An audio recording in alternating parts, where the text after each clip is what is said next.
नमस्कार। कैसे हैं आप?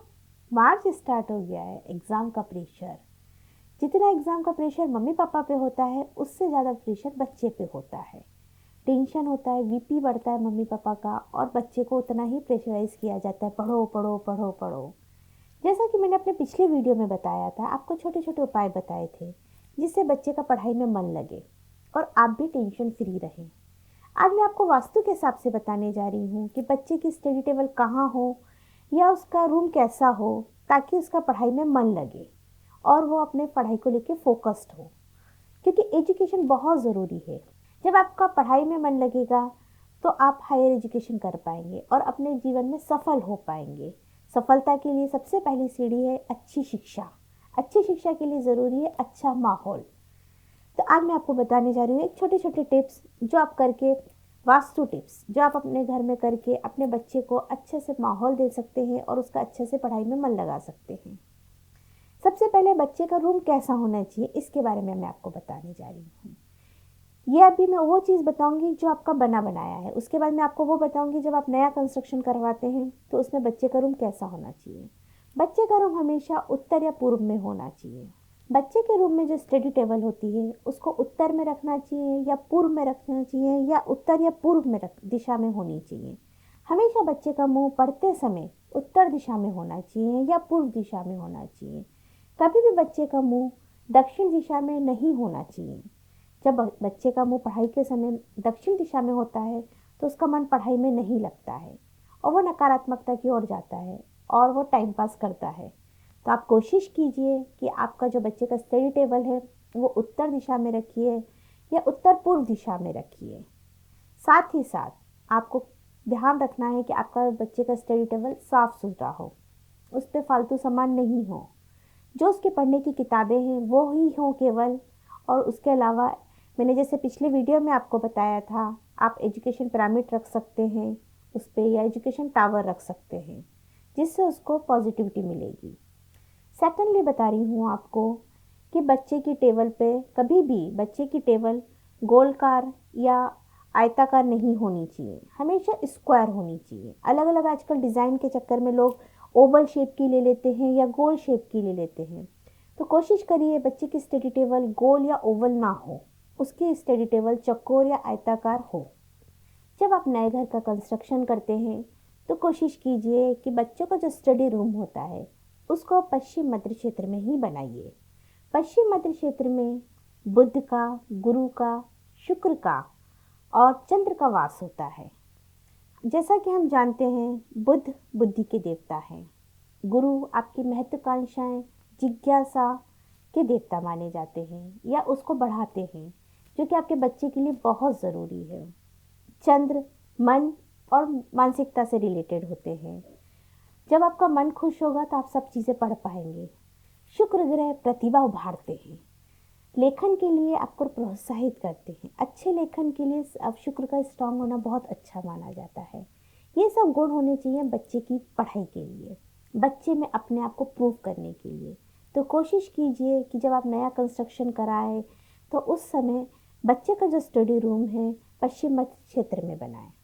जो पुराने घर में हैं या जो कंस्ट्रक्शन नहीं करवा पा सकते तो वो क्या क्या चेंज करें कि जिससे उनके बच्चों का ध्यान लगे पढ़ाई में और फोकस्ड हो और एग्ज़ाम में अच्छे रिजल्ट्स लाएं।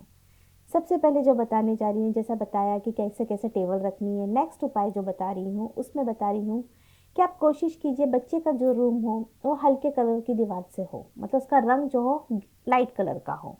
आप उसमें अगर ग्रीन कलर चूज़ करें तो सबसे बेस्ट है, नहीं तो लाइट येलो, लाइट ग्रीन, ये कलर आपको अपने बच्चे के स्टडी रूम में रखना चाहिए। अगर दीवार का कलर चेंज नहीं करा सकते तो आप बच्चे के रूम के कर्टन्स ग्रीन कर दीजिए, लाइट ग्रीन कलर के कर्टन्स कर दीजिए। ये करिए तो आप देखिएगा कि बच्चे का मन कैसे पढ़ाई में लग जाएगा, उसका फोकस बढ़ जाएगा और उसकी मेमोरी शार्प होगी, क्योंकि ग्रीन कलर बुद्धि के लिए माना जाता है। साथ ही साथ हम ये भी बताएंगे कि आपको अपने बच्चे की पढ़ाई अच्छी करनी है, एग्ज़ाम टाइम में उसका मन लगना है, तो आपको बुध और चंद्र के उपाय भी करने चाहिए। बच्चे को ग्रीन सब्जियां खिलाएं, उसका जो मैंने अभी बताया कर्टन्स ग्रीन कर दें, कोशिश करें वो ग्रीन और येलो कलर के कपड़े पहने ताकि उसका मन इधर उधर भटके नहीं और उसकी मेमोरी शार्प हो। इसके साथ साथ आपको चंद्र का भी उपाय करने चाहिए, जो आप मेरे पिछले एपिसोड में देखिए कि छोटे छोटे उपाय करने से बच्चों को कैसे फ़ायदा होगा। अब आपको दूसरा उपाय बताने जा रही हूँ जिससे बच्चों की मेमोरी शार्प होगी। बच्चों के कमरे में आप मोर पंख रख दीजिए। मोर पंख रखना बहुत शुभ होता है। वास्तु के हिसाब से अगर घर में कोई भी प्रॉब्लम है या वास्तु दोष आता है और जिसमें हम कोई करेक्शन नहीं कर सकते हैं, तो उस समय हम वहाँ पर मोर पंख रख देते हैं। तो आप अपने बच्चों के कमरे में एक अच्छी सी प्लेस देखकर वहाँ पे मोर पंख रख दीजिए, जिससे बच्चों को पॉजिटिव एनर्जी मिलेगी और उनका मन पढ़ाई में लगेगा। इसके अलावा मैं आपको जो बताने जा रही हूँ वो भी बहुत छोटे छोटे उपाय हैं। आप इसको रेगुलर करिए, पूरे एग्जाम में टाइम करिए, तो बच्चे को सफलता मिलेगी। आपको बहुत अच्छी खुशबूदार अगरबत्ती बच्चों के रूम में जलानी है। कोशिश करिए कि आप चंदन की अगरबत्ती जलाएं या गुलाब की अगरबत्ती जलाएं। अगर बच्चा बहुत ज़्यादा चिड़चिड़ कर रहा है या बहुत निगेटिव हो रहा है या बहुत सो रहा है, गुस्सा कर रहा है, तो आप हमेशा रोज़ उसके कमरे में थोड़ी देर कपूर जलाएं या कपूर जला के 10 मिनट रखें या आरती करें, वो आप करिए। उसके कमरे में कपूर जलाइए। बच्चे के रूम में क्या क्या नहीं होना चाहिए इसका भी आप ध्यान रखें। बच्चे के रूम को स्टोर रूम ना बनाएं। यहाँ पे पुरानी चीज़ें, रद्दी या कबाड़ा वाला सामान ना रखें। कोशिश करें बच्चे के कमरे में कोई भी बल्ब या ट्यूबलाइट फ्यूज़ ना हो। कोई भी इलेक्ट्रॉनिक्स आइटम्स वहाँ पे ख़राब ना रखा जाए। उससे नकारात्मकता बढ़ती है और बच्चा नकारात्मक होता है। साथ ही साथ आपको ये ध्यान रखना है कि बच्चे का रूम टॉयलेट के पास में ना हो, क्योंकि टॉयलेट से बहुत नकारात्मकता आती है और जो बच्चा कैच करता है। तो आपको ये ध्यान रखना है अगर है भी टॉयलेट तो उसको थोड़े दिन के लिए बंद कर देना है या कोशिश करना है उसका गेट हमेशा लॉक रहे। कभी भी टॉयलेट का दरवाज़ा खुला नहीं रखना है। और आप अगर नया कंस्ट्रक्शन कर रहे हैं तो ये ध्यान रखिए कि बच्चे के रूम के पास में टॉयलेट ना बनाई जाए। बच्चे के रूम में कबाड़ा भी नहीं रखना है, हमको रद्दी भी नहीं रखनी है, और वहाँ का जो ईशान कोण है वहाँ पे हमें कोई भारी सामान भी नहीं रखना है। हमारा ध्यान ये होना चाहिए कि ईशान कोण हमेशा खाली रहे।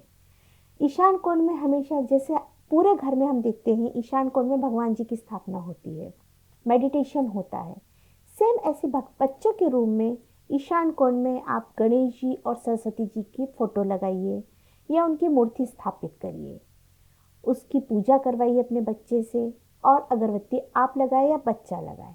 ये रेगुलर आपको करना है, जिससे बच्चे का पढ़ाई में मन लगता रहेगा और वो आपको परेशान नहीं करेगा। आपको एक बात और ध्यान रखनी पड़ेगी, बच्चे का कमरा कभी भी बीम के नीचे नहीं होना चाहिए। बीम मतलब 2 पिलर के ऊपर जो दीवार होती है उसको हम बीम कहते हैं, उसके नीचे उसका कमरा नहीं होना चाहिए। साथ ही साथ कभी भी बीम के नीचे स्टडी टेबल भी नहीं होनी चाहिए, उससे वास्तु दोष आता है। कोशिश करना चाहिए कि सीढ़ियों के नीचे भी बच्चे का कमरा ना बनाया जाए। हमेशा बच्चे का कमरा स्वच्छ हवादार जगह होना चाहिए, अच्छी वाइब्रेशंस आए, अच्छा क्लाइमेट दीजिए उसको, और जो सूर्य की रोशनी, सनलाइट, हवा प्रॉपर उसके कमरे में आनी चाहिए, जिससे उसका मूड फ्रेश हो और वो एकदम फ्रेश होकर पढ़ाई करे। आप उसके साथ टाइम स्पेंड करिए, अच्छी अच्छी बातें कीजिए, उसको मोटिवेट कीजिए। अगर बच्चा बहुत गुस्सा करता है या पढ़ता नहीं है, चिड़चिड़ कर रहा है, तो उसको चांदी के गिलास में पानी पिलाना स्टार्ट कर दीजिए और उससे बोलिए कि बेटा एग्ज़ाम में आप भगवान जी के हाथ जोड़िए और प्रार्थना करिए। तो रोज़ उसको सरस्वती जी के हाथ जुड़वाइए और गणेश जी की प्रार्थना करवाइए। ये आप सब उपाय करिए और आप देखिए आपके बच्चे में कितना इम्प्रूवमेंट होता है।